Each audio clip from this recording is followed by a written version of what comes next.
Hey guys, my name is Cassidy and you're watching That Spooky Lifestyle, where we bring the ooky, the spooky, the creepy and the crawly into our everyday lives. Today we are going to be talking about the Grim Reaper while we do our makeup. If you're into cryptids, if you're into spooky monsters, if you're into witchcraft, any of that good stuff, definitely hit that subscribe button. We do a lot of that here. But yeah, let's jump right into it, guys. If you've watched any of my previous kind of spooky story get ready with me videos, you know that I always like to start with what I already know about the subject. The Grim Reaper.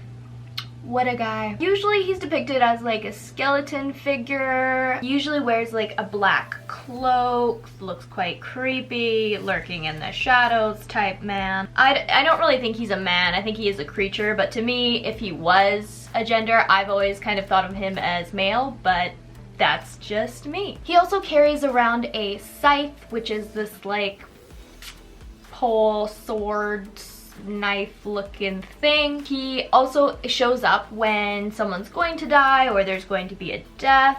He's kind of like a bad omen or a messenger. What I actually learnt about the Grim Reaper is that he showed up, became more popular, started becoming a thing in Europe in the 14th century. Now I'm gonna give you a minute to think on, why does that sound weirdly familiar? What happened in Europe during the 14th century that really just shook us to the core? Let me think. The Black Plague, which I've done a video on. So if you haven't seen it, go watch that one because it's a good one. The Black Plague came about in the 14th century. As you know, it was super morbid. It was really devastating. Honestly, there was just like corpses upon corpses upon corpses of people, and they didn't have the medical knowledge back then to understand why so many people were dying so violently and so fast. It was just like, you know, one day they were there, the next they had all these grotesque physical symptoms, and then they were dead. It was like boom, boom, boom. So as you can imagine, skeletal creatures and corpses slowly made their way into artwork, poetry, stories during this time. Obviously, with all of this death and just morbid decay all around them, people started to personify death. They started to make it a physical thing. And this manifested in a bunch of different ways. Some people started talking about like curses and hexes and things like that. Other people transformed this, you know, Black Plague into vampires, actually, and I also have a video on that. Go watch it if you haven't already. And then also other people led to creating this Grim Reaper sort of figure. And yeah, it's really just a way to make death more physical. They didn't have the medical knowledge that we do now. You know, it was just like this imaginary force that was killing people, and so they were just really looking for a reason or someone to blame. Unlike earlier personifications of death, the Grim Reaper is actually like quite morbid, ghoulish. He's like a specter. He's not supposed to be, you know, handsome or sexy. Like when he shows up, it's like, oh shit, it's about to go down. He's not welcome, obviously, because he is a bringer of death. Earlier kind of personifications of death are a lot more family friendly than the Grim Reaper is. Like, he is meant to be scary, ghoulish, creepy, death, decay, bleh. Whereas in other stories, like in Norse mythology, there's the Valkyries that carry off, you know, dead warriors to Valhalla. And then there's also Greek mythology. There's this handsome guy, I think his name is Thanatos? I'm gonna have to look that one up. It's something like that. But he's supposed to be very handsome.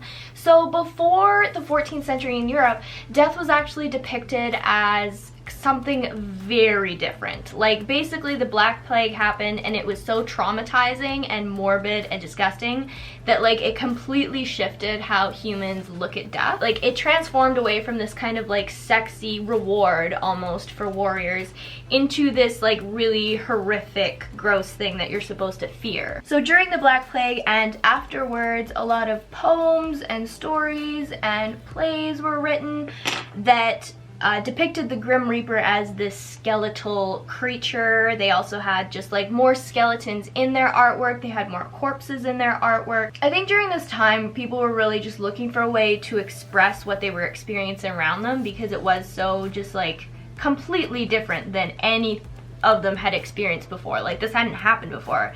You know, people got sick, sure, people died, sure, but it wasn't like this mass scale like it was. So when artwork first started coming out with, you know, skeletons and this death Grim Reaper creature, it was basically a skeleton holding either some arrows or a crossbow that he would use to strike down his enemies.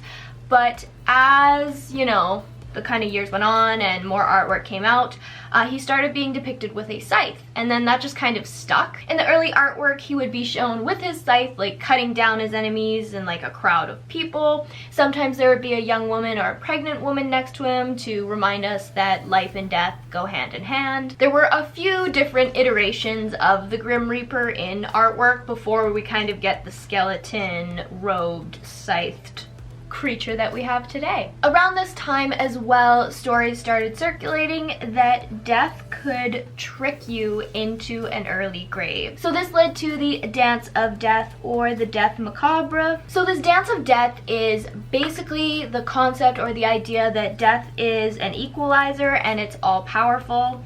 A lot of the poems or like artwork or plays, essentially it's like skeletal figures hanging out with people, all different cultures, all different backgrounds, and leading them to their graves, or kind of all dancing towards their graves. And this is supposed to kind of represent like the Reaper, that it can trick you into dying early or getting into your grave early. And it doesn't have like a preference, like it does it to the rich, it does it to the poor, it does it to the old, it does it to the young, like it does it to everybody. And the plays that they would have about this Dance Macabre, they would usually be held in graveyards, and it would be just basically people interacting with this skeletal death figure. This kind of artwork and just creativity in poems and stories, this became very popular during the Black Plague because, as you can imagine, I think people just needed an outlet to express themselves and what they were experiencing, and if that's your everyday life, people relate to that, right? So breaking down the appearance of the Grim Reaper, so first his like skeleton body. This is supposed to represent essentially the decay of human remains. Especially during the Black Plague, it wasn't uncommon to just see piles and piles of corpses and dead bodies, and people also suggest that this represents our fear of being like destroyed, forgotten, especially back then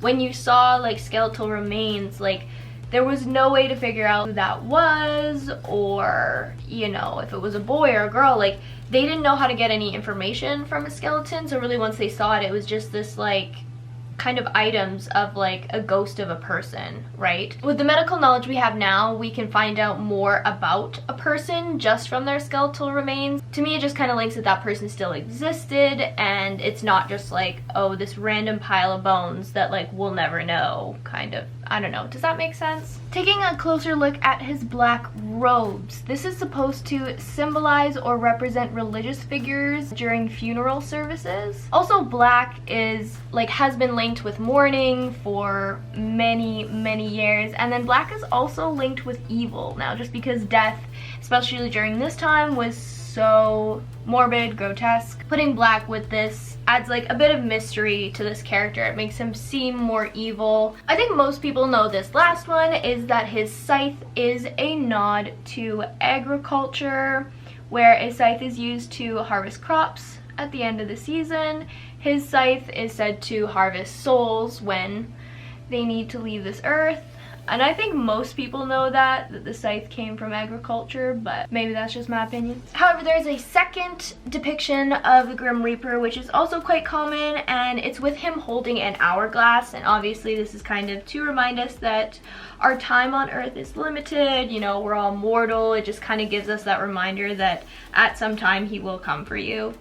Kind of eeriness. So even though humans can't live forever, it is not for lack of trying. There are many poems, stories, and plays out there that focus around the hero or the heroine cheating death or tricking him so that they live longer, or maybe a loved one lives longer. It has kind of been a story as old as time, is people trying to live forever. And although the Grim Reaper represents death, he himself is usually not evil. Like, there are one or two stories here and there of him trying to trick you so that you die and he collects another soul. know. There's definitely that version, but a lot of the times he's just a messenger to tell you like, hey, someone's gonna die. He usually doesn't actually kill them, he's just collecting their soul after they die, so he's not actually a bad guy. It's just that humans are kind of scared of him because of the bad omen that he brings. Because honestly, he's just like, he's here clocking in, clocking out, girl. The Grim Reaper overall is just honestly a fantastic character. He embodies like the unknown and the mysterious. He is just like the last great adventure, you could say. And I really think that's why humans have been fascinated with him for so many years. Like, people, we're still fascinated with him. He's in lots of shows and movies, and lots of people create amazing artwork of him. But yeah, guys, that is all that I have on the Grim Reaper today. Definitely check out my Instagram if you haven't already. I post a lot of spooky stuff on there in between video postings on here. Subscribe to this channel if you're into cryptids, scary monsters, witchcraft, all of that good stuff. We do a lot of it here. You better subscribe or you're gonna lose me in the social media void. There's so much saturation in the market that, like, you're here then you're gone, girl. Thank you guys so much for hanging out with me, and I will see you in my next video.